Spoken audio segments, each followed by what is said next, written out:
Örkeş dövlət kim? Abduri Abduveli Ayub.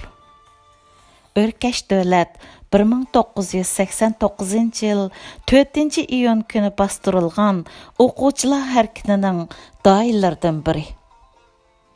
Bu harakatning piltisi bo'lsa, Xitoy Kompartiyasining islohotchi bosh sekretari Hu Yaobangning o'limi edi. Hu Yaobang Xitoyda demokratiyaga yo'l ochgan. Vatanimizda Xitoyning ishlab chiqarish qurilish armiyasi, ya'ni Bingtuan nomidagi puhraj kiyingan mustamlikachi kuchlarni amaldan qoldirishni targ'ib qilgan. Uyg'urlarga berilgan avtonomiya huquqini amalga oshirishga tirishgan kishi edi. Uning 60% degan yo'l yo'riqi amalga oshmagan bo'lsa-mu, hozirgacha Xitoylarning nazarida izchil amalga oshgandek qilib tasvirlanadi. 60% deganning biri oliy maktablarda o'quvchilarning 60% yerlik millatdan bo'lish. Hukumat organlarida kadrlarning 60% yerlik millatdan bo'lish. Avtonom rayonda qurilgan har qanday zavod, shirkat va korxonalarda ishchi xizmatchining 60% yerlik millatdan bo'lishdan iborat. Hu Yaobang ayni chog'da partiya bilan hukumatni, partiya bilan korxonani, partiya bilan iqtisodni ayirishni tashabbus qilib, Kompartiyasining ta'sirini ojizlashtirgan edi.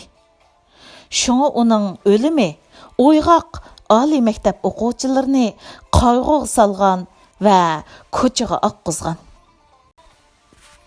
Örkeş dövlət 1968-yili G'uljada tug'ilgan. Urumchida 8-o'ttirda Xitoycha o'qib, Beijing Pedagogika universitetiga qabul qilingan. 1989-yil 21 yoshida o'quvchilar harakatining doisiga aylangan. U ayni chog'dagi Xitoy bosh ministri Li Peng bilan ko'rishgandagi jasorati, keskinligi va notiqlik marti bilan dunyoga to'nilgan. Örkeşning ota-onasi ziyoli kishilar bo'lib, Uyg'urda eng burun famili qo'llanganlarning biri.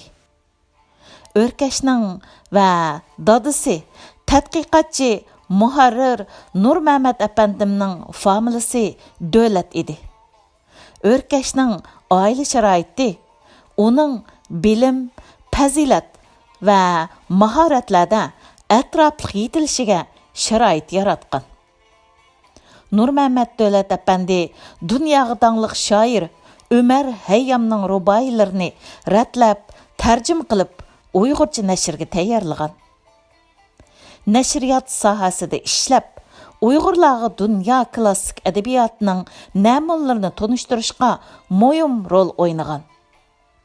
U uzun mezgil Şinjan tazkirchiligi degan jurnalni chiqarishga yetakchilik qilgan bo'lib, mazkur jurnal Uyg'ur tarixini, urf-odatlarini va madaniyat yodgorliklarini xalqimiz bilan yuz ko'rishtirishga muhim rol o'ynagan. Örkeş davlatning rahbarlik talanti, tashkillash mahorati va notiqligi to'liq o'tirda o'qiyotgan chog'larda namoyon bo'lishga boshlagan. U 8-o'ttirda o'qiyotgan chog'larda o'quvchilar uyushmasiga rais bo'lgan. 1989-yildagi namoyishdimi bir maktabdagi o'quvchilarni tashkillovchi bo'lishdan tezlik ko'zga ko'rinib, barliq namoyishchi o'quvchilarning doisiga aylangan. Mening Beijingda o'qishimg'imi uning namoyish jarayonidagi yolqinliq nutqlari ilhom bergan. Men 1992-yili Beijingga o'qishga borganimda Beijingliklarning Uyg'ur degan millatni Örkeş degan ism bilan bog'lab olganiga shohid bo'lgan edim. Örkeş davlat bu yil ya'ni 2019 yildagi Tiananmen qirg'inchiligining 30 yilligini xotirlash yig'ini munosabati bilan Amerika poytaxti Washingtonda o'tkazilgan guvohlik berish yig'inida Uyg'ur fojiasini eng jiddiy, eng kaskin va eng qayg'uli iboralar bilan o'ttirg'i qo'ydi. Guvohlik berish yig'inida O'rkash davlat Xitoyda o'z ismining cheklanganligini misolga elib turib, Uyg'urlarning farzandlariga O'rkash degan ismni qo'yolmaydiganligini so'zlab, Uyg'ur madaniyatining payxon qilinayotganligini ta'kidladi. O'rkash Uyg'urga yurgizilgan milliy kamsitishga o'zini misol elib, ota-onasining 30 yildan beri pasport ololmayotganligini, shu sababdan ota-onasi bilan 30 yildan beri ko'risholmay kelganligini o'ttirg'i qo'ydi.